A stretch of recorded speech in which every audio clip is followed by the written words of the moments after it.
Good morning, good afternoon, and good evening, everyone, and welcome to our 2026 International Go-to-Market Bootcamp. My name is Colin Mahan, and I'm a director of High Growth Impact Entrepreneurs and head of sponsorships at the Nasdaq Entrepreneurial Center. And for those of you who are new to the center, we're a nonprofit dedicated to expanding access to the knowledge, networks, and mentorship entrepreneurs need to build and scale companies. Today's session is designed specifically for founders building companies with significant growth ambitions. Whether you're raising capital or scaling your go-to-market strategy, this programming is built intentionally for you. Before we dive in, I'm going to launch a few quick polls. We use this feedback to help guide the programs and resources we build for this global community of entrepreneurs. While you're answering, feel free to drop in the chat where you're joining us from today. It's always great to see the range of places the founders from our community are dialing in from. The first poll, how are you feeling about your business? Are you optimistic? Let us know. Also, just a quick note, we're going to have live Q&A near the end of this session, so please feel free to submit those questions for us at any time by using the Q&A feature at the bottom of your screen. While these polls are running, I'd like to briefly recognize the partners who make this work possible. The programs we provide at the Nasdaq Center are supported by organizations including Nasdaq, Wells Fargo, JP Morgan Chase, KPMG, Walmart, the Asia Innovation Hub, Wilson Sonsini, the Nareed Foundation, KKR, BPM, and Blend. Their support helps us expand access and knowledge for entrepreneurs around the world, and we're grateful for their partnerships. Alrighty, now let's get started. So while this last poll, what's keeping you up at night, is about to end, we'll just see what this last one is. But looks like sales is in the lead. Let's see where we're dialing in from today. Welcome everyone. Looks like sales is in the lead, which I know we will cover a decent amount today. So without any further delay, please join me in giving a warm welcome in the chat to our first special guest to share our market update. Ken Kim is a senior economist at KPMG. Ken, welcome. Thanks very much, Colin. Great to be here. Awesome. Looking forward to learning more. Over to you. Thank you so much. I will be sharing my slides, so let me do that, and then we can start the show.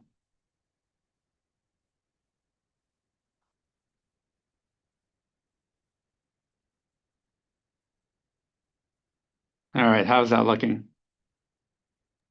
Don't see anything yet, but Zoom moments happen. Just got to get this out of here. How's that? Perfect. All right, great. I have the presentation split out into three sections. The first section, I'm going to talk about what's been happening in energy markets as well as financial markets. The second section, I'm going to talk about foreign direct investment into the U.S. as well as U.S. Direct investment abroad. And then the last section, I'm going to close out by talking about AI. If you have any questions, please feel free to throw them in the chat. So certainly, energy markets are back on the front page, especially with the resumption of the conflict between the U.S. and Iran. Last week, crude oil prices were below $70 per barrel. Yesterday, they did jump up to $75 because of the renewal of the hostilities. And that did cause a retrenchment in markets, equities lower, bond yields higher, and obviously crude oil prices much higher. Today, crude oil prices are about $72 a barrel, so down about $3 from yesterday. And equity markets do have a slightly better tone. But nevertheless, the higher energy prices that we have seen over the last few months is feeding into higher inflation in the United States. So consumer price index as well as the PCE, that's personal consumption expenditures, which is the inflation measure that the Federal Reserve follows. Both of them are above 4% on an annual basis as of the May figures, which is the latest result we have. The Federal Reserve targets 2% inflation. So in the last couple of months, inflation has been moving away from this 2% target because of the energy shock. And we do believe the Federal Reserve will need to raise rates later this year. We do have a rate hike in September, as well another rate hike in December. So we are looking for 2 rate hikes. And market expectations are for about 1.5 rate hikes by the Federal Reserve before 2026 is over. And one of the things we do look at pretty closely are bond yields and kind of seeing what the temperature of the bond market participants are kind of signaling. And this is both the federal funds rate target, which is the rate that the Fed controls, as well as the US 10-year yield. And if you go back to 2019, you can see that as the Fed cut rates, bond yields followed. And typically, that's kind of what happens.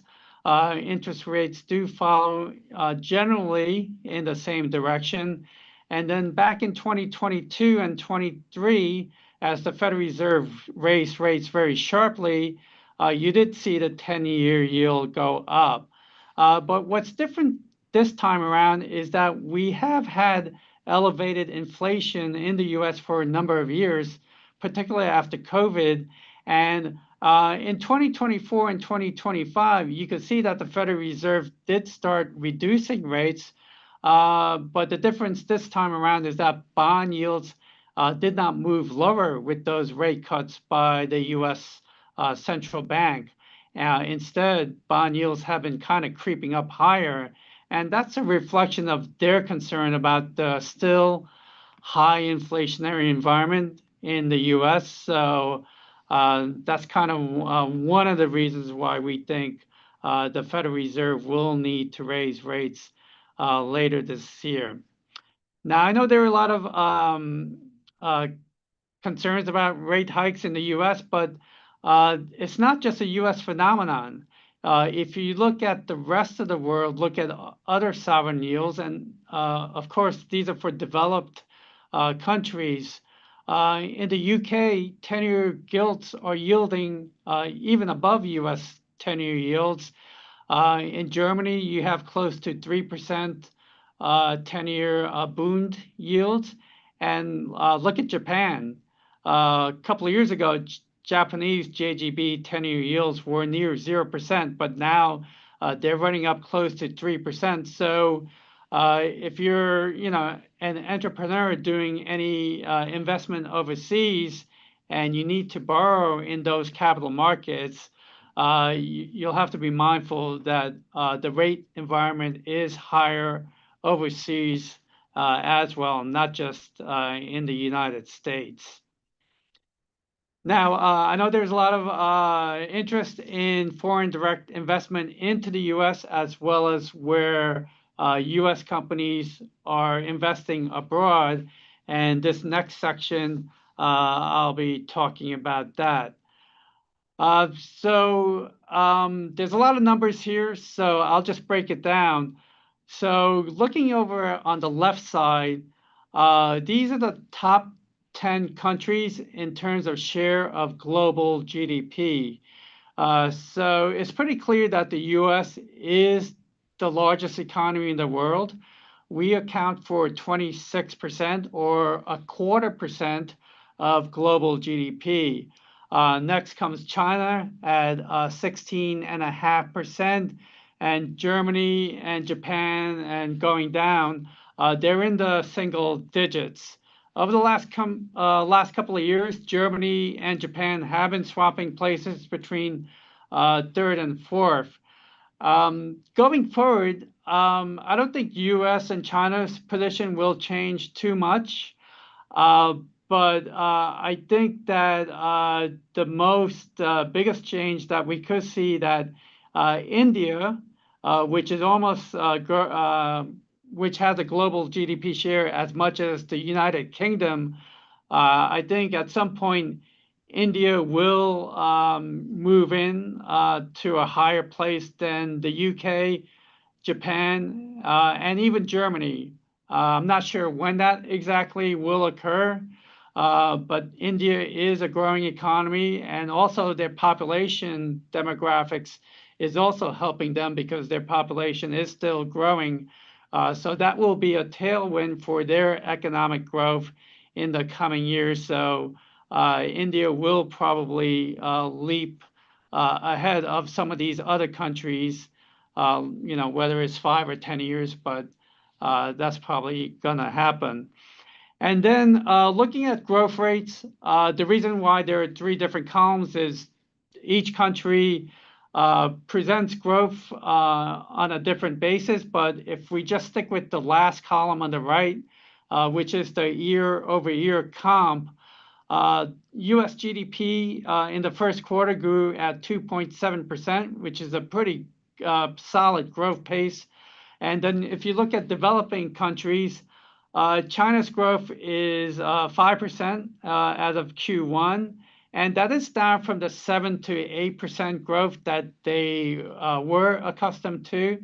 But China is still kind of undergoing a correction due to their real estate crisis, and that has kind of dampened growth in China, while India is growing at close to 8% as of the first quarter.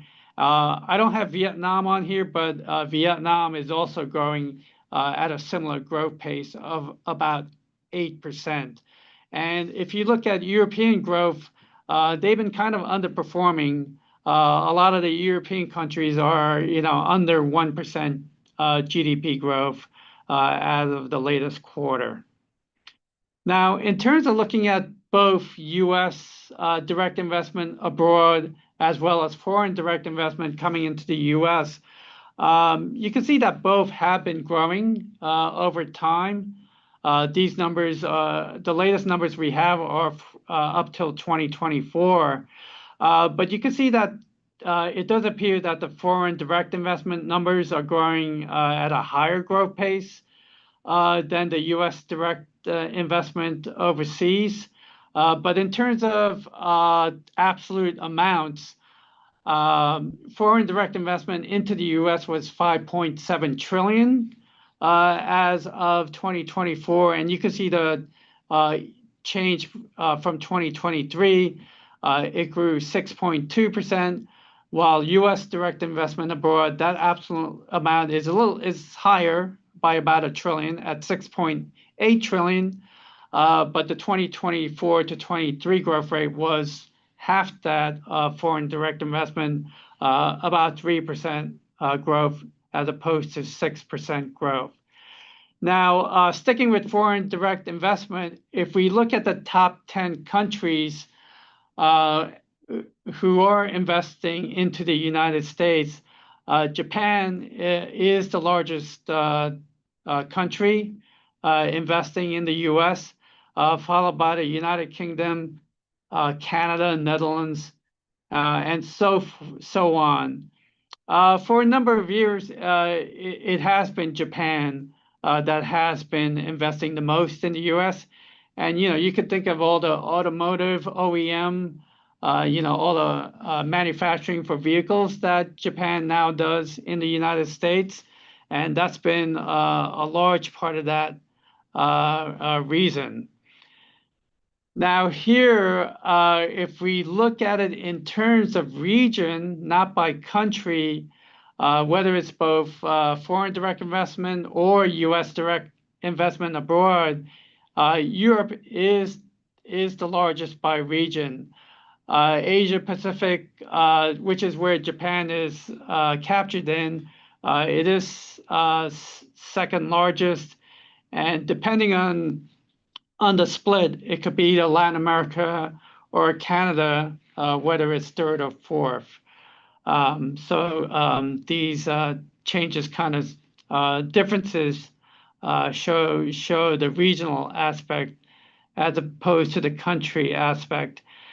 And again, going back to foreign direct investment into the U.S., as mentioned earlier about Japanese OEM automotive manufacturers, original equipment manufacturers, manufacturing in terms of sector industry breakdown is the largest sector that is investing into the U.S. And then you could see as we look over to the right, other industries that's not really classified, that's second largest, but the next biggest classification would be finance, insurance, wholesale trade, tech, and so on. And then looking at the snapshot of foreign direct investment into the U.S., semis or the semiconductor equipment is the largest share.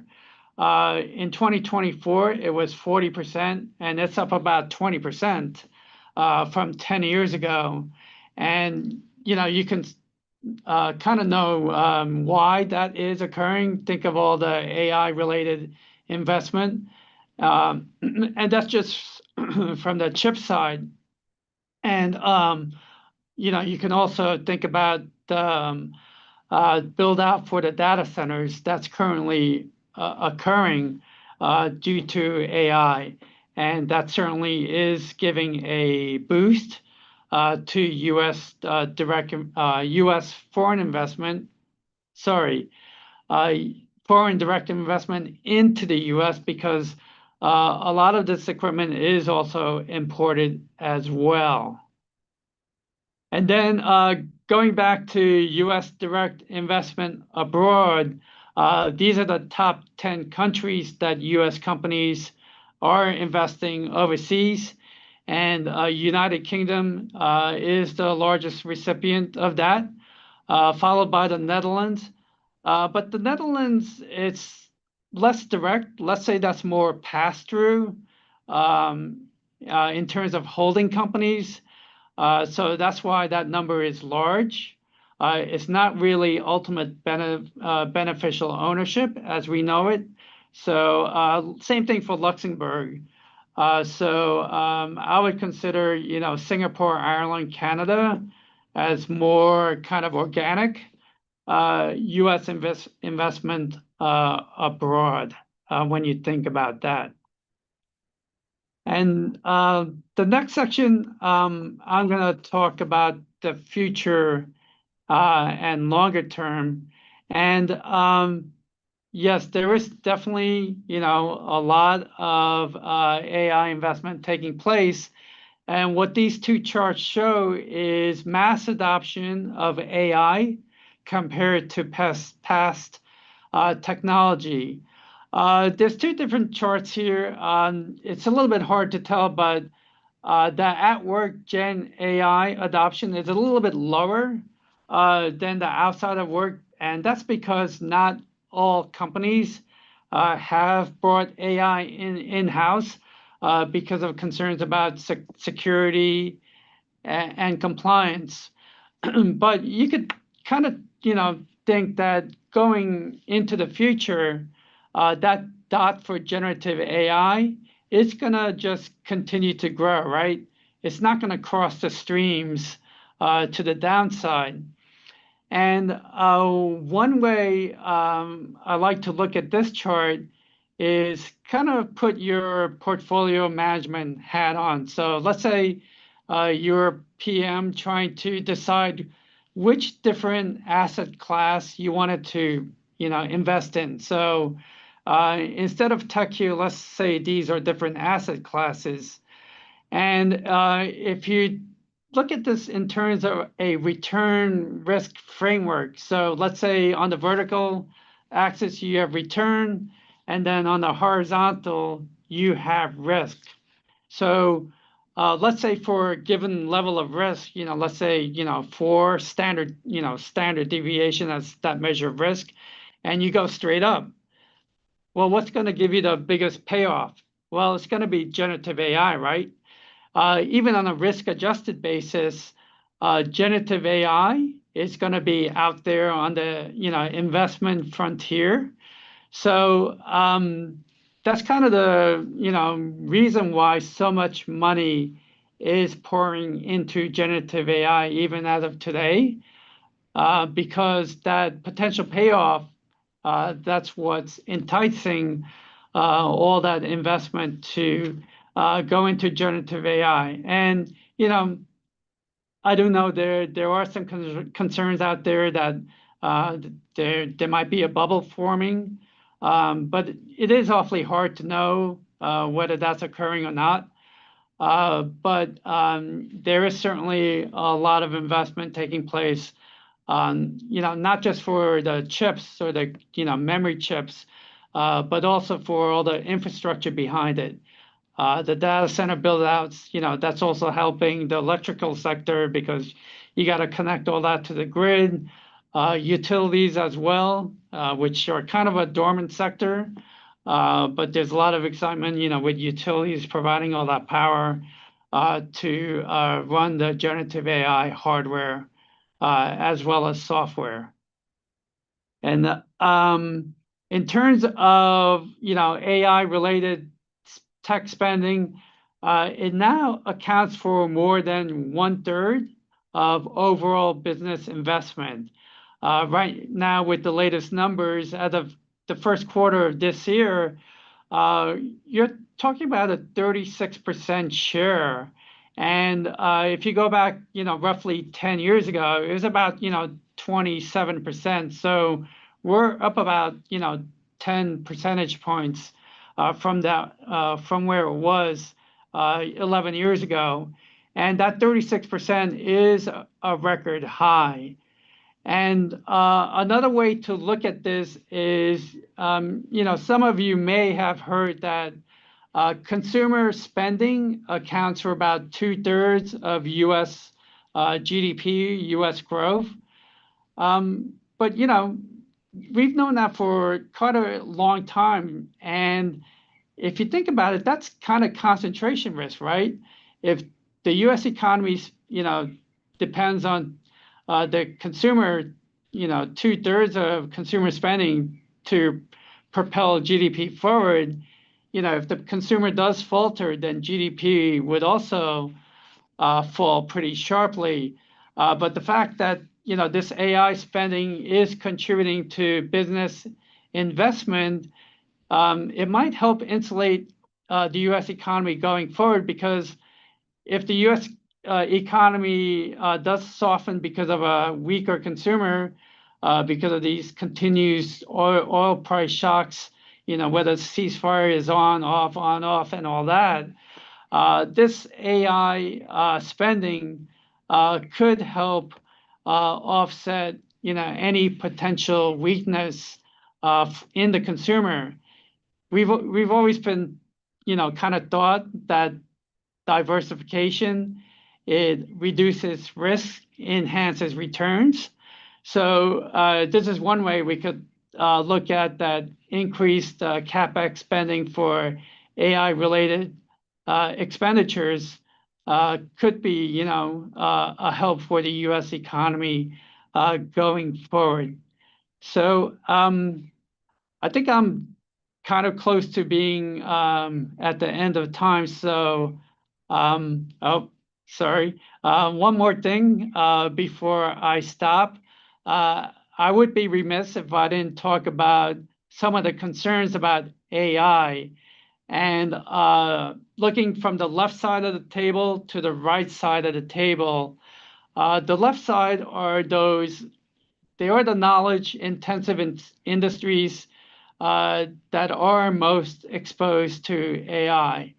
And, whether it's office and admin jobs, business, financial operations, we've heard a lot also about software coders at perhaps threat by AI. Maybe you can also include economists up there. But if you look at the lower right side, those occupations less at risk, those are those in-person occupations, your factory jobs. You gotta you have to be there at the plant. Health-related occupations, whether you're at the hospital or, nursing homes, assisted living facilities, you kind of have to be there with the patient. And also, food preparation. I know a couple of years there's some fanfare about Flippy the robot, some, mechanized a mechanic robot that could flip burgers, but I don't think Flippy made it out of the made it mainstream. So these in-person occupations are much less at risk potentially to AI. Here's some LinkedIn codes if you'd like to follow me. We do write about the economy every week. So I will stop my presentation at this point. And thanks very much for listening. Awesome. Well, thank you, Ken, for that amazing market overview and reinforcing my travel plans to Japan. So thanks for that. Okay. And so up next is our panel to discuss expanding your business into international markets. So please join me in giving a warm welcome to Livy Covington, who's a managing director at Nasdaq. We've got Joe Bruno, who's a principal at KPMG, Ken Siegel, who's an executive advisor at Wilson Sonsini, and Fred Shack, founder and Milestone Makers graduate. Welcome, everyone. Thank Hello. you. Hi there. Looking forward to it. Fred, over to you. Great. So we have very, very strong experts from different fields. They have seen hundreds of founders doing cross-border business. So, we are going to ask them some questions, and hopefully they will inspire us, like when we're doing cross-border business. So, Libby, so when founders walk in and say, "I'm ready to go international," what's the first thing comes to your mind? Yes, well, thank you. Thanks for having me, Fred. It's a pleasure. I think when a founder talks about cross-border, the first thing I think is that they have a high growth business and they're scaling, right? And so when they're talking about going cross-border, that is where their mind is at. That's why they're wanting to expand into new markets. And the first thing I think of is that they're probably going to need capital to do that expansion. So, at Nasdaq, we're obviously helping them raise capital in the public markets, but there's lots of other ways to raise capital, venture, private equity, all those things. But that's kind of what I think of, is that they're high growth, that they're scaling, and that they're going to need to raise capital. And so I start to put on those hats of like how I talk to founders in that time. So, Ken, so from the legal side, same scenario, like usually what do you listen and what scenarios have you encountered? I think what I would start by echoing what Libby said. So, do they have the money? Where's the money going to come from?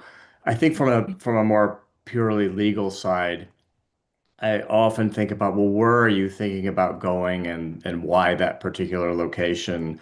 And one of the key considerations I always had when I was opening new offices, expanding overseas, was quite frankly the labor market and labor flexibility and sort of how committed are you? In some countries, it's very difficult to let people go. And so if you're going to go into that country, it's a different commitment than going into other countries. So the labor market issues actually tended to weigh fairly heavily in my thinking about where I would want to put an overseas location.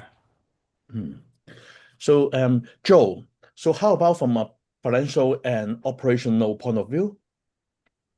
From a financial and operational standpoint, the first thing I assess is whether the founder has a clear understanding of the cost implications and compliance requirements of going international.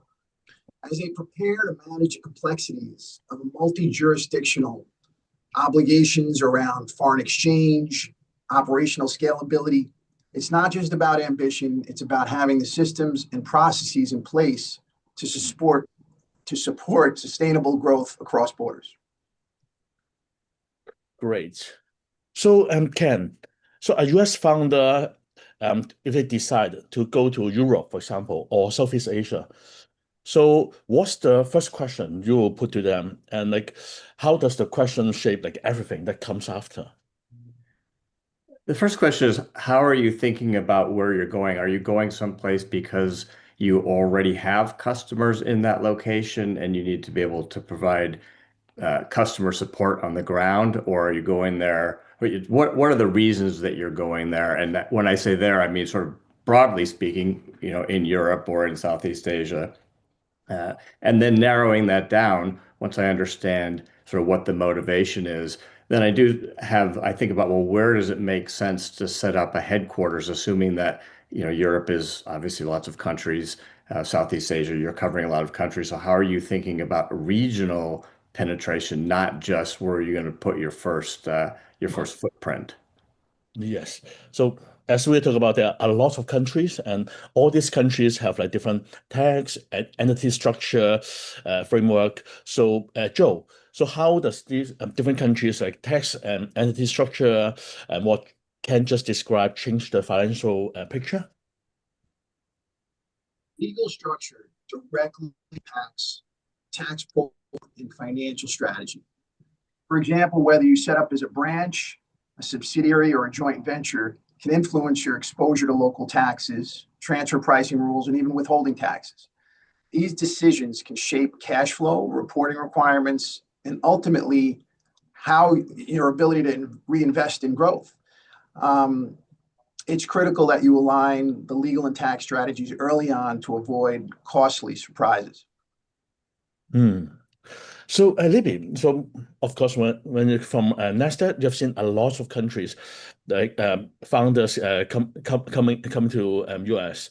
So, do you see the entity structure decision like the founders make early on, like change how the company do afterwards, and then like are there a list of items you would like to raise with them, so prepare them when they're making those decisions? I mean, at NASDAQ, we're less concerned with the structure because we see lots of structures that can go public very, very well. So it's important, but it's not the only factor. I mean, what we really focus on at NASDAQ when we're advising, founders is the fundamental business growth story and how will that resonate with investors. So in other words, a lot of people are like, oh, I don't really need to have my growth story all figured out. I'm just going to, go public and figure it out. That's not the answer. The answer is you need to be able to articulate your story very well from how are you going to grow? What are you going to grow? I mean, we always say going public is the easy part. Staying public is the hard part, right? And meeting your quarterly. It's different to be a private company than a public company, right? So you need to start thinking about that early and be getting ready for that. I mean, that's what I would think about structure. I mean, we have our friends here, from legal and accounting. Those are the ones that are going to help you be structured correctly from, to make sure that at least to be listed in the US, right? I mean, you might already be public in, another jurisdiction and you're going to add a US listing, or you might just be doing a US listing, but there's lots of rules that the SEC has that are different than other countries. And you just want to make sure that you're kind of working towards that, because some can take, 2 years to get done, like a PCAOB audit and things like that are required to be a public company in the US. I mean, I know a lot of our founders on the line today are probably early stage and not thinking, I'm going to go public in 6 months, but it's nice to be thinking about this if that is a long-term goal, 2-3 years in advance, to start building those building blocks of, having the corporate governance in, ready, having the accounting things ready so that it's not a heavy lift when it does get closer and you can go public. So Great. So Joe, so when international founders coming to US, have you seen any like structural mistakes, especially in early stage startup that blow up, and especially around like Series A when they do diligence, like give them troubles because of the structure? Have you seen any like scenarios like that? Yeah, absolutely. One recurring mistake is underestimating the complexity of US tax compliance, whether it's state and local, sales and use tax, a lot of those transactional taxes, which you're kind of subject to immediately, those can be kind of easy footfalls. Founders often fail to properly structure their entities for tax efficiency, or they neglect transfer pricing documentation, which can lead to penalties during the due diligence phase. Another issue that pops up is not aligning your financial reporting with your US GAAP standards, and that can scare off investors. These missteps can delay funding rounds and erode credibility with potential partners. So Ken, do you have anything to add from the legal side? I want to concur with what Joseph just said. I think that the structural issues coming into the U.S. I mean, one of the things that as a lawyer I talk with people about is people, non-U.S. people looking at the U.S. is they're used to having some harmonized legal system wherever they are. And they're shocked when we talk about, you realize that there are 50 laws, I'm sorry, 50 states with unique laws plus federal law on top of that. And so when they want to come to the US, they really need to be thinking about it in a different way. It's not just, oh, I'm going to go to France and now you're in France. No, it's now you're in the US and you've got to think about this. And it mostly significantly comes up in the area of employment. But as Joe said, when you're looking at the sales tax compliance, I would say that's probably one of the most often overlooked issues that the companies that I see, they miss that. And also, it's as you come into California, for example, you cross certain thresholds, you trigger other compliance requirements that it takes real investment to meet these compliance requirements. And sometimes people think, I can go and do this and I'll figure out the compliance later. It doesn't work that way. If you cross these thresholds, you need to have a compliance program, and people are often unprepared for that. Great. So Joe, so we know that these things will eventually come after them, like VAT, like transfer pricing, all this. So how would you recommend like all these early stage founders to prepare when they move to US? Like I know the standard answer is first of all come to KPMG, but like when should they do that? How should they do that? Should they do it locally, or they should go to the US KPMG or the local KPMG? How should they do that? Listen, the honest answer is as soon as a company starts generating revenue or incurring costs across borders, you, you gotta start worrying about these things. Transfer pricing becomes critical when you have intercompany transactions. Value-added taxes, VAT, kick in when there you have sales in certain jurisdictions. You got to worry about, first of all, you got to worry about registrations, then you got to worry about compliance right behind that. And withholding tax is very similar. As soon as cross-border payments arise, withholding taxes can arise, and there's a lot of filings, registrations, and certifications that need to be filed. Ignoring these at an early stage can lead to compliance headaches and financial penalties down the road. It's certainly better to address them proactively with a scalable framework.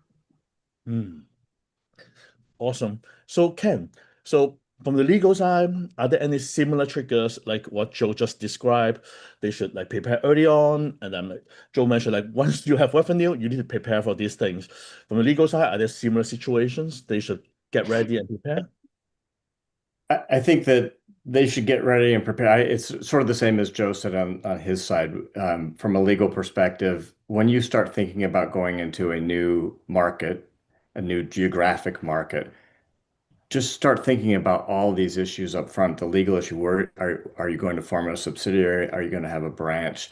How are you going to employ people? This tends to be a last minute, oh my God, we got to employ people, and how do we do that? So are you going to use a local employer of record? Are you going to set up a subsidiary or a branch? So thinking through the legal structure, and again, it ties back to what Joe was talking about with the transfer pricing agreements and so forth, and sort of what level of formality are you going to put in place at the outset? I don't like the legal issues to be overwhelming people and say, oh, you don't want to do it because you've got all these legal issues. These are solvable problems, and they're readily solvable. You just need to pay attention to them, and it's much easier to do it right up front than to clean up mistakes. Great. So Libby, from the capital market point of view, so like how do investors like think about these problems, and then like do you got any advice for the founders? Yeah, I mean, basically, if you think about investors for early stage, let's just start and say, the US capital markets are the largest and most liquid markets in the world, right? And so I look at it, there's two kinds of investors. I mean, there's venture capital and private equity investors, and then there's the equity investors for public companies, especially in the US capital markets, say for companies that are, thinking about moving from an international jurisdiction and adding, a US listing at some point. So I think one of the things I would say that's a good thing to do is to start, you're going to be talking to investors, whether it's private equity, venture capital, raising capital, going through your different series, but start talking to some equity investors that invest in public equities, early. Just go to conferences. A lot of the banks have conferences, and hear what they care about and what's important to them, because that might help you. What I talked about your story earlier, right? Like your growth story. I mean, you definitely need to be, have your house in order, have all of your structure correct, but you also want to be thinking and building that story that's very articulate to investors early on. So that's what we suggest to founders, is start going to conferences, talk to investors, see what they care about, and make sure that you're, if they have concerns that they raise, make sure that you correct those, as you're telling your story. If that's about structure, if that's about markets that you're going to, if that's about your, profitability, or, you just want to make sure that you're kind of pressure testing your growth narrative against investors that will later be part of your investment group as you grow. Great. So Ken, so you have done a lot of deals on both sides. So when it comes to term sheets with investors, like partnership agreements within founders, have you seen any issues when they eventually go for US listing, that because of these agreements or these kind of term sheets that actually damage the chance when they try to get listed on the US capital market? I think most of the things that you're going to encounter are easily solved or solvable. But what I would say is, in terms of when you're looking for investment, I agree with Libby that it makes sense to be sort of thinking ahead. Who are your prospective investors long term? Do your research short term too. There's no point in talking to venture capitalists who don't invest in your industry, obviously, but also who would be not good partners as you're going into a new jurisdiction. So let me flip that around. Oftentimes, for an earlier stage company, you'll be looking at investors, and part of what you're hoping to get from them is introductions to people in the marketplace, et cetera, where you're expanding into. I think that I would just be mindful of the increasing focus, the geopolitical focus. So I mean, I'm speaking with one of my clients about their engagement with China and Chinese companies, and it's totally fine. But it's important to think through upfront, what are the implications of that? Is that going to impact your ability to do business in the U.S.? You think of the extreme cases where the U.S., banned certain companies, Huawei or DJI, and so think long term about, if you're making these decisions or engaging in these partnerships, is there any negative attribute? And the answer is most often not, but you can't ignore that. So Joe, I totally agree with Ken. So thinking ahead, thinking upfront is the key, especially when they try to go public. So from the operational and financial reporting standpoint, how would you advise these founders to think ahead and to get ready before they go public? Especially they are foreign founders coming with a lot of different international operations, which add complexity to it. Yeah, absolutely. If a founder has aspirations to go public even years down the line, it's essential to implement robust financial reporting systems and controls right from the start. I advise clients on IPO readiness, early stage IPO readiness, and it's critical. It includes aligning with global accounting standards, ensuring transparency in intercompany transactions, and maintaining clean audit trails. These steps not only prepare you for IPO readiness, but also instill confidence in investors and partners along the way. Really, really critical. Can I jump back in and just sort of add one thing about the term sheets and the partnerships and so forth? So I mentioned the geopolitical concerns, but it is really important to understand who your partners are.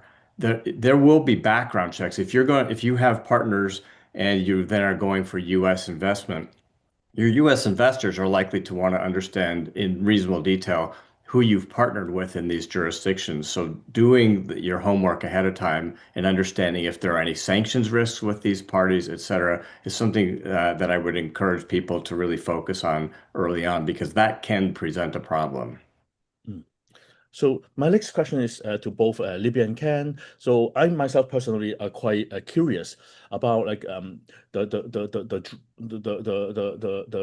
the draw about dual listing. There's a lot of these companies are actually coming from overseas, so they might be interested to go public in the home country, but also because US is the most liquid market, they of course they want to go to US. So what's the difference between like ADR and IPO in US and both the home country? And so are there any like real stories here that you can share? Sure, I'll start. I mean, one of my roles at Nasdaq is I work with Latin American companies that are considering listing in the U.S. and a lot of them are already public in their home country. And so I recently was part of a panel that's all we talked about was dual listings and ADR in Sao Paulo. And I mean, it's very interesting why companies decide to dual list. I mean, first of all, we already talked about the U.S. has the deepest and most liquid capital markets. So most are coming here because they want to access the capital in the US, right? But I mean, you have the choice if you're private or you can just access US capital markets. We've had some recent deals that did that back in January. And that went fine.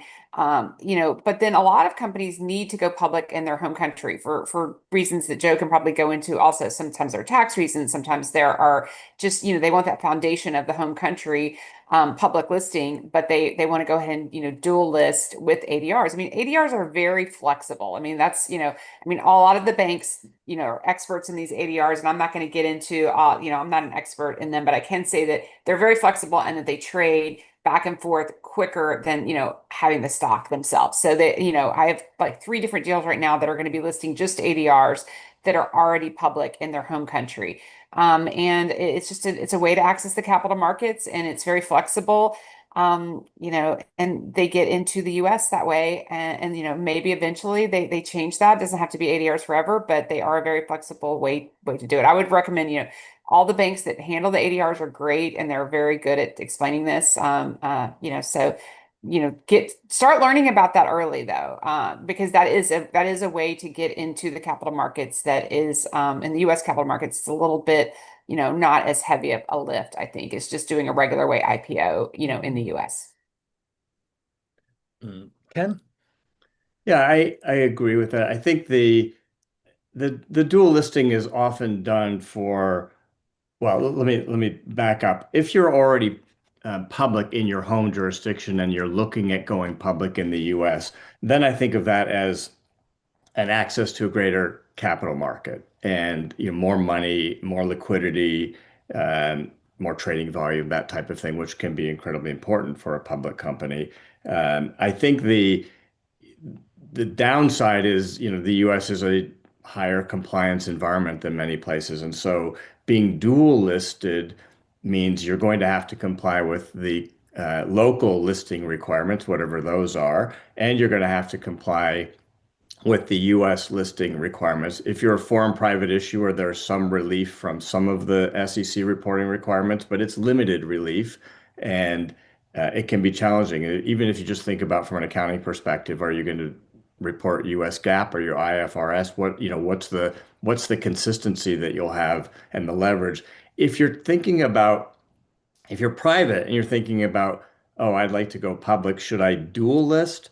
I'd have a hard time recommending dual listing because of the added compliance. So if you're thinking about the US, my recommendation would be come to the US, whether it's an ADR or direct share listing, and do the home market. One of my clients a long time ago was a French company and it was public in the US.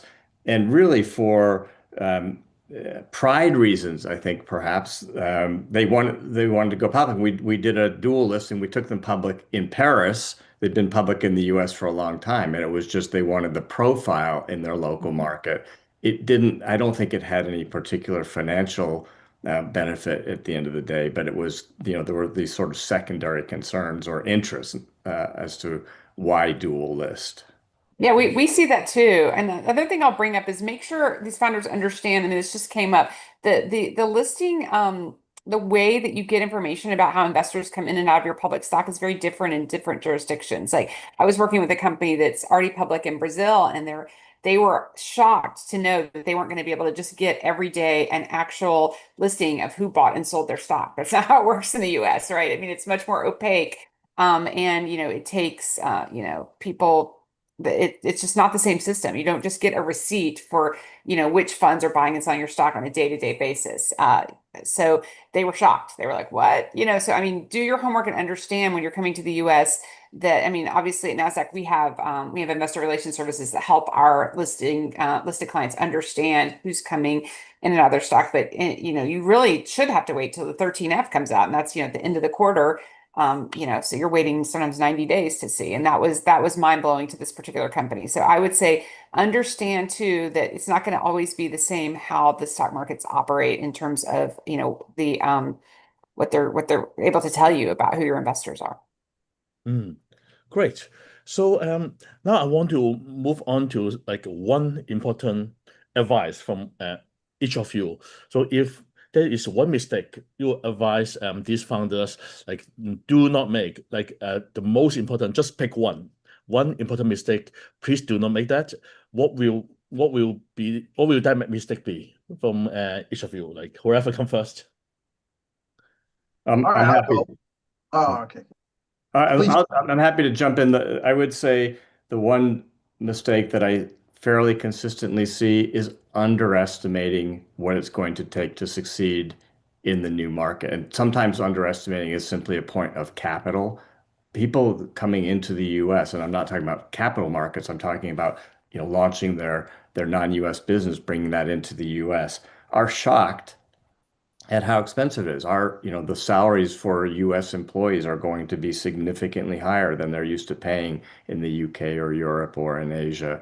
And I think they underestimate the complexity of hiring. It's a competitive hiring environment often. And so I think it's just underestimating the cost and the time it's going to take to really successfully launch. There's the sort of commercial go-to-market aspect in the US.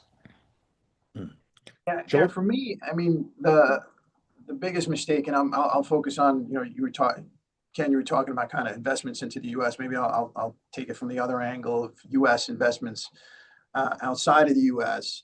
The mistake I often see is that founders underestimating the importance of local expertise. They try to manage their international expansion from their home base without hiring local advisors or building relationships with local regulators. This can lead to compliance issues, cultural missteps, and missed opportunities in foreign markets, because a lot of times there are opportunities for incentives that you're just not aware of. So having the right local partners can be a game changer. Yeah, and what I would say is not preparing early enough is a mistake that I see in terms of not meeting with U.S. investors. If I'm talking about foreign companies that are going to try to list in the US, and not building that visibility, not building that story early enough. And then, just hoping if the first time you meet the investors is on your roadshow, you probably are not going to get great investment. Like you need to make sure that you're, building that visibility, partnering with the right, investment banks, exchanges, everyone, to make sure that you're getting your name out there and people understand from the investment side, what you offer to them as an investment, and they really understand your company. And then, once you are public, then that's, like I said, the hard part, making sure that you're hitting those goals and continuing that growth. I mean, you don't want to be telling this big story and then you can't meet it, because that's going to just hammer your stock, right? So, I mean, what I would say is I see founders just thinking, oh, it's a 6-month process, and it is longer than that. So I have a question for all of you, like Ken first. So given the current, you just mentioned it, like geopolitical situation and a lot of like the trade environment and a lot of like different scenarios just happening right now, like how hard it is for foreign companies to move into the US market. Is it worth the hustle? Is it worth the effort right now? I think that Ken Kim in his earlier slide presentation showed the US as representing 26% of the world economy. So the answer is yes, it's worth it. This is an enormous market. And if you can succeed in the US, it can be an incredibly valuable thing to do for your business. And so it's just a question of being ready to sort of take it on. Yes, there are compliance issues and so forth. These are all manageable issues. And so I think that this is still, from a go-to-market standpoint, if assuming there's a market fit, then I absolutely think that companies should continue to launch in the US and take advantage of the not just the capital raising, but actually the size of the market that we have to offer. So, Joe, so what are you seeing on the ground? Yeah, it's no surprise that the regulatory and trade environment is extremely challenging, but as Ken was saying, it's not insurmountable. Founders who succeed are those who invest in understanding the nuances of the markets they're entering in the U.S. for sure, right? Whether there are applicable tax treaties in the U.S., compliance requirements, and operational logistics. The payoff for cracking the U.S. market and expanding internationally is significant, requires strategy and a well-informed approach, but well worth it. Libby, so is it worth for them to come to US for IPOs? Yes, it is definitely worth it. I mean, again, we have the most mature capital markets, the deepest pools of liquidity, and I think it's very much worth it to come to the US. Just do your work up front, make sure you have your story buttoned up, and I've seen a lot of companies do extremely well coming to the US. So, and Fred, one last thing. I mean, I work with outside organizations outside of KPMG that we partner with, and they spend a lot of time lobbying. There's a very strong lobbying effort for inbound investment into the U.S. And they represent a significantly large employer for the U.S. population. So that's also another important aspect of this. great. So thank you so much. So I have one final questions for all of you. So we talk about the don'ts. So now let's talk about the do's. So if we want to give these founders one advice, one thing when they come to US or doing a cross-border deal, so what would you recommend them to pursue, be it resources, maybe a relationship, or even just a mindset? What would that one thing be that you want to recommend or advise our founders to think about, to pursue, or to do? Joe? Sure. I like the mindset question or angle. Mindset shift I'd highlight is viewing compliance and tax compliance as an enabler rather than a burden. Founders who embrace the regulatory frameworks and tax planning as a tool for growth tend to navigate international expansion more successfully. On the resource side, investing in a global tax advisor early on, like KPMG or others, can save you from costly mistakes and position you for scalable growth. Libby? Yeah, I would say surround yourself by really smart advisors. That's my advice. It's like you're not going to be an expert in everything. You're a founder, you're running your company. So when you do want to access the capital markets, get really great advisors that you trust and don't skimp on that. Don't skimp on your legal representation. Don't skimp on your investment banking. Do all of your homework to choose the right team around you, because then at the end of the day, you're going to have a much more successful transaction if and when you do go public. But either way, I mean, I just think the best founders are the ones that surround themselves with really smart people, whether that's, outside advisors or people that they hire in their own company, because you cannot know it all. I mean, one thing I love working with founders is the best part of my job, because they have the they have they have the passion for the business. They want to grow this business, and that no one loves their company as much as they do. But the ones that really I see succeed are the ones that scale and put a lot of support around themselves so that they can keep that passion going to run the business. Not talk, like, for example, like if an investor if a company goes public, they're like, oh, I don't want to hire investor relations, I'll just talk to the investors. That's not a good idea. Like you need to run the company. You need to hire investor relations. And that's how you scale, because you can tell the story really well, but you have to day to day run the company. You can't spend all your time talking to investors because they're going to have a lot of questions. So those are the kind of discussions I have with companies, especially micro cap, small cap companies that go public. They're thinking they can do a lot of things themselves that they do when they're private, and you really can't as a public company. So just make sure you account for that in your growth plan and your profitability. Great. Ken? I think that I'm going to go toward culture and relationships. I don't mean culture in the sense of different country cultures. I mean it in the sense of company culture. And one of the things that I found to be difficult if you are a particular smaller company with multinational operations is how do you maintain a company culture? How do you avoid having an us versus them mentality form as between the different offices, et cetera? And I think that one of the things that I think I've seen as very successful is when you're expanding into a new geographic area, send one of your execs from home to be the person that's helping you launch that office on the ground. Again, this is sort of go to market versus capital markets. Have those people have someone go over so that they're bringing the company culture with them at the same time as they're helping you build the business. And going back to what Libby just said, the founders have the understanding of the business, they have the passion, they are the best salespeople. It's not their primary job in some sense, but it is in another sense.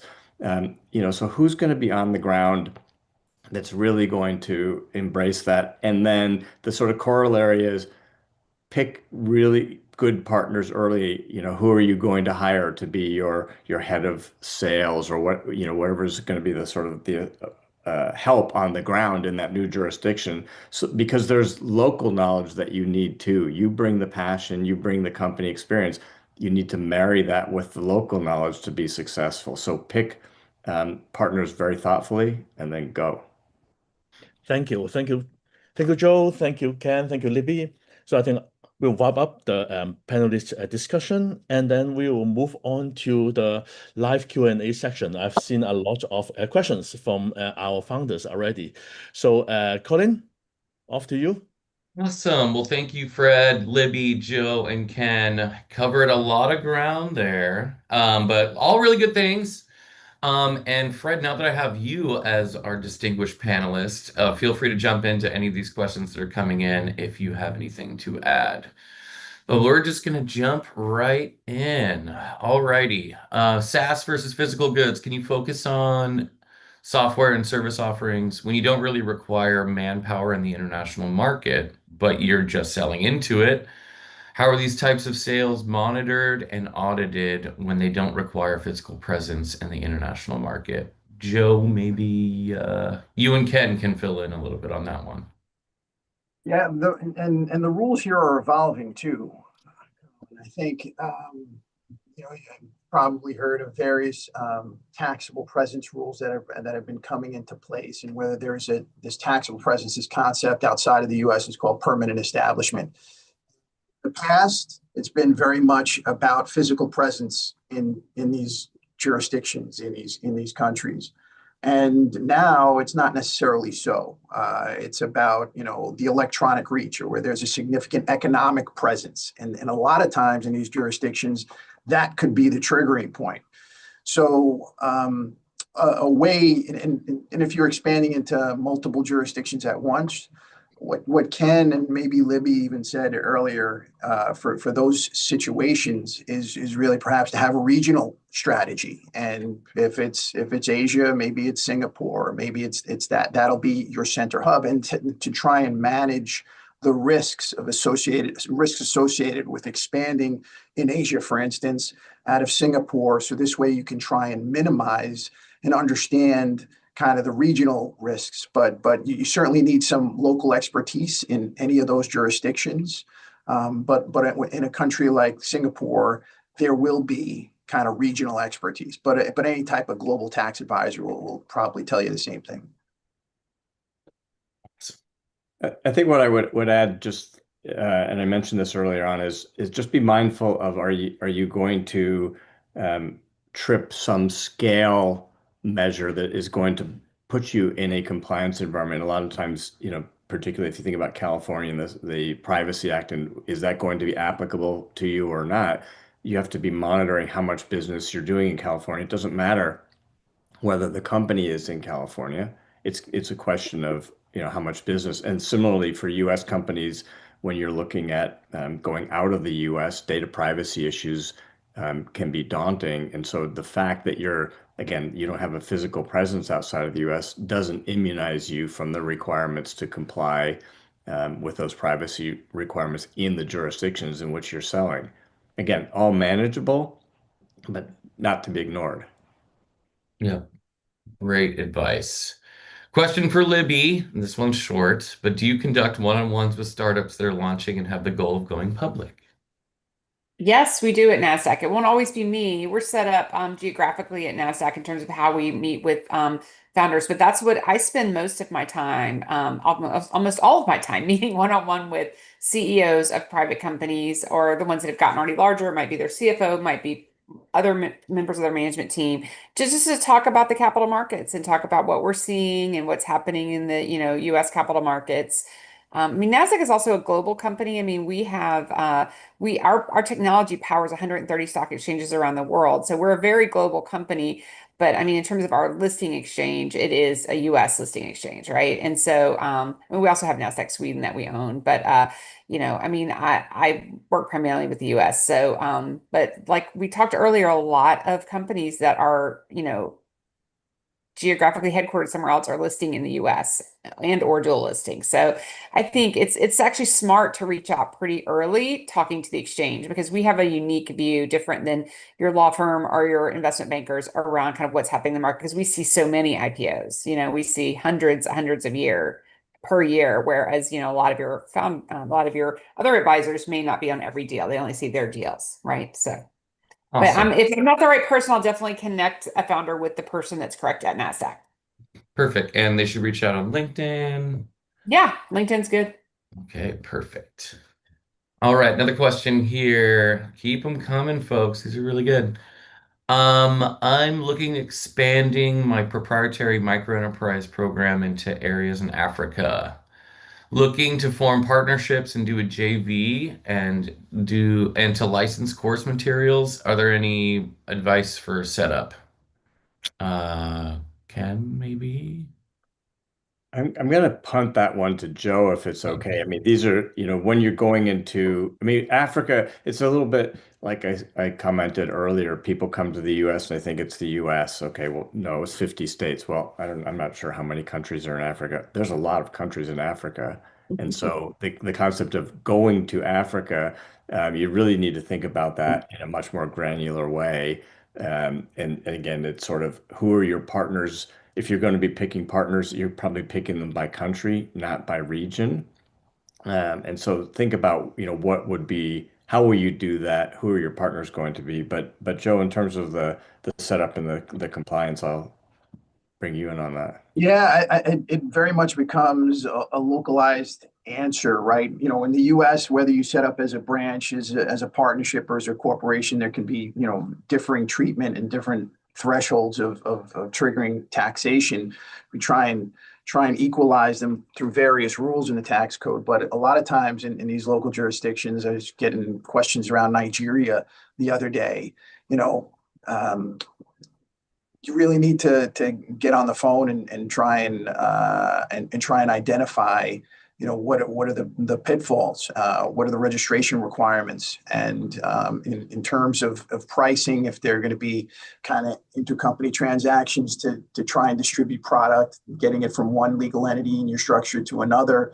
What are the transfer pricing requirements? Are there any withholding tax requirements? If there's a SaaS aspect to your business, certainly how that's delivered can be interpreted different ways locally compared to the US. So you do need to kind of understand, where you're expanding specific country wise and try and get some advice on staying out of trouble, creating a taxable presence, not creating a taxable presence. And yeah. Awesome. Rolling right along. Oh, and there are 54 countries in Africa, Ken. I just learned Thank something you. new. Okay, But that's a lot. appreciate that. Yeah, thanks, Susan. Pretty close to the U.S. problem, right? Yeah. Question from Annie. Hi, Annie. SaaS business, no physical location, not hiring outside of the US, but high growth opportunity to sell through a potential partner in Canada. So they're US based. Rules and regs sound like the first step, but about trademarking. So I'll take this since legal question. So trademarks are they're national. So I mean, Europe has some harmonization, but if you are going to go into a new market, think about the trademark registrations that are appropriate in those markets that you're going into. When you get a trademark, even if you're getting a U.S. trademark, your counsel will help you do trademark searches and make sure that you are not going to trip up against other companies having trademark similar areas that outside of the US as well. So people will do the search, but doing the registrations can be helpful. It's not required to do the registration because you can have a registered trademark or you can just have a common law trademark, but it is important to think about do you have a name or a mark that is going to be distinguishable? To the extent that you're doing partnerships with people, think about how you're structuring those partnerships. Are you giving them a license to do something on your behalf?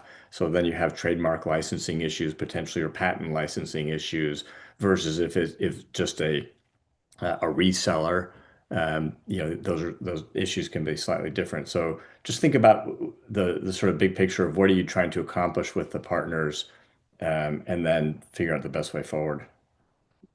Some great advice, Ken. Libby, question here for you. Since Nasdaq has such a global presence, what presence does a brand need to be trusted by international markets? I mean, from from a branding perspective, I mean, I think that that comes back to your story. Like, I mean, what is your growth story? What do you actually do? Who are your peers? How do you compare to them? I mean, I think that's something that, I mean, at Nasdaq, we think very carefully about that, and we do work with private companies that are considering going public on Nasdaq to help raise the visibility of their brand, because we know that that's important for investors, it's important for your customers, it's also important for your employees, right? So we look at the different audiences. I mean, I think, there's lots of brand firms out there. I mean, Nasdaq does not purport to be a, marketing or brand firm. I come back to my advisors thing. Like, I mean, there's great brand advisors. Make sure you're getting a good one. I mean, I think a brand that's authentic is the best brand. This is just Libby. I mean, be honest, be truthful. This is what we do. This is why we do it. And this is what we care about. That's the best brand, because I think most, consumers and investors can see through any kind of fakeness in your brand. They can see through it. I think Awesome. That's my the advice. branding, if I can just jump in, I think the branding is way more important if you're in a B2C business. If you're in a B2B business, there are a lot of companies that most of us have never heard of that are extraordinarily successful companies selling, into their niche markets, but B2B. And so if you walk down the street and say, "Hey, have you ever heard of XYZ?" The answer would be, "Nope, never heard of them." You go look them up on the listings and see, wow, these companies have, multi-billion dollar market caps and huge revenues and et cetera. So branding does tend to be a little bit focused on consumer versus business. Yeah, I agree with you. I think the one difference is making sure that your brand is known to investors, right? Like, Yeah. when you're a B2B company and you're private and no one's ever heard of you, but you want these industrials. Like, say, I kind of had industrials at Nasdaq, so I do a ton of B2B. And if no one's heard of an industrial company, but they're the industrial investor at a large institutional investment firm, that's not good, right? So you do have to get your word out there around, even when you're private, even when you're B2B, but it's a different kind of branding than the branding that we think about where consumers would know about you. It's the kind of branding of making sure that investors understand your story and your profile. And that's where Nasdaq helps, because that's who follows our social media. That's who follows our content are primarily investors. And so that's why we like to partner with private companies to help them, come and do an interview at Nasdaq. They can do, the founder can do 3 questions. They get video, they have that content. This is B2B companies and the only people they're showing it to later are probably investors or customers, right? Like of their niche, it's not going out to the general public. So, I think, don't worry about branding from the B2C, but do worry about telling your story authentically to investors. Yeah, sound advice. All right, this one's a mouthful, but let's just roll. I run an educational services company and would love to know your thoughts on pricing. It needs to be different for customers in the US and in other countries. Currently considering expansion in South Asia and thinking about pricing. That means the website for US customers and for global customers will need to be different. Would you recommend a partnership, like a channel distribution strategy, as a strategy for expansion?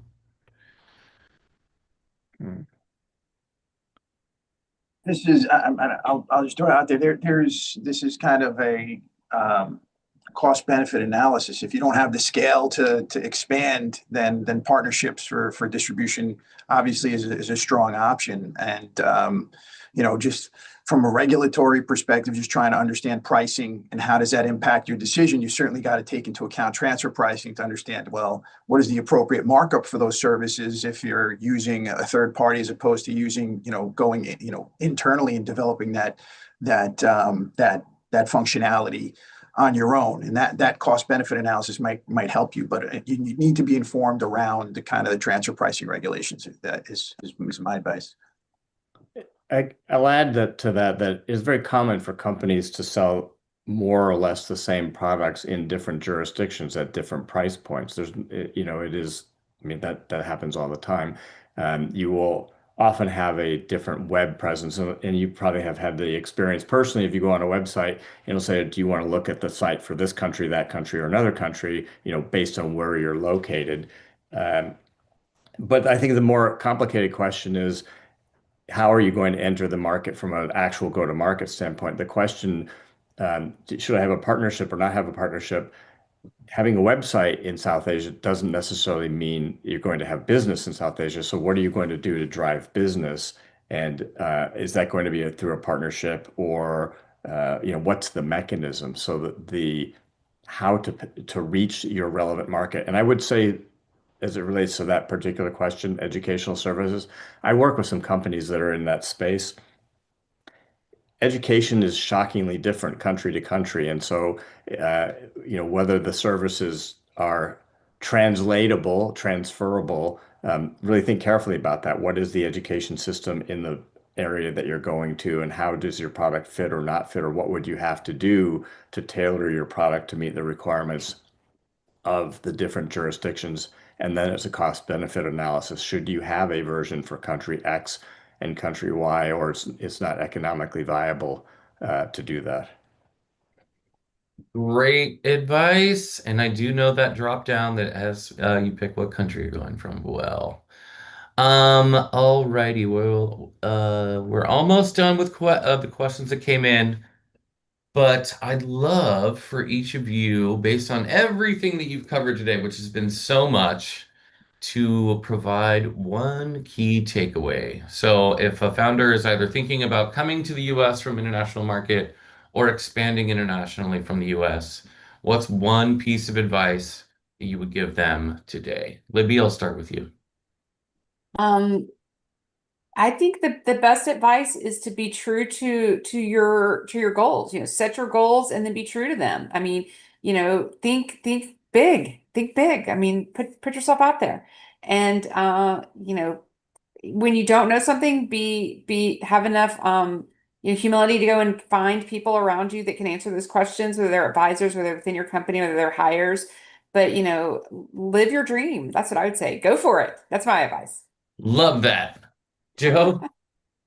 Yeah, listen, I'll latch on to something Libby said earlier, right? And I come into contact with these very enthusiastic founders that are living their dream and are so passionate about their company. But yeah, as a leader, you have to surround yourself with people that can help you. And certainly you want to stay out of regulatory and tax trouble. And so having either somebody internally that could be a good tax advisor or CFO that has some tax knowledge, right? Partner up with either that internal resource or an external resource that can help you stay out of trouble. You want to inspire confidence ultimately in partners to come invest, or ultimately to go public, or to get acquired and make a lot of money that way. You need to have your financial reporting systems and your tax profile well established. Love that. Ken, help us land the plane. And so far, we're on an optimistic plane. Yeah, definitely optimistic. It's come up before in this conversation. I'll just reiterate: pick your partners carefully. Pick your advisors. Absolutely get good advisors. Get advisors. You typically need advisors in your home country, and you need advisors in your target country. So look at those. Sometimes the same advisors can help you across the borders, and sometimes you need to pick different local talent. But the one thing that we haven't touched on, and I would like to suggest, is use your networks. If you tap your network and you look, who has done this before? Are there examples? And are there examples of companies or people that you think have succeeded in your market, your industry? Who are they? Go onto LinkedIn and figure out who do you know at that company, and you'd be surprised that there's, how small the world gets when you start figuring out degrees of separation. So network, network, network is really my bottom line at the end here. I love that. Well, so many amazing insights. Libby, Joe, Ken, thank you so much for joining us today, sharing all those great tips and tricks for international expansion. And on behalf of everyone on our team and everyone in attendance, thank you so much for joining us today. Bye. Thanks, everybody. Alrighty, for those of you still on, thanks for joining, and we would love for you to join us for our upcoming webinars. So check out that link in the chat. We really appreciate you joining us. Hopefully this is fun and informative, and we look forward to welcoming you all back online soon. Have a good one, everyone, and thanks again.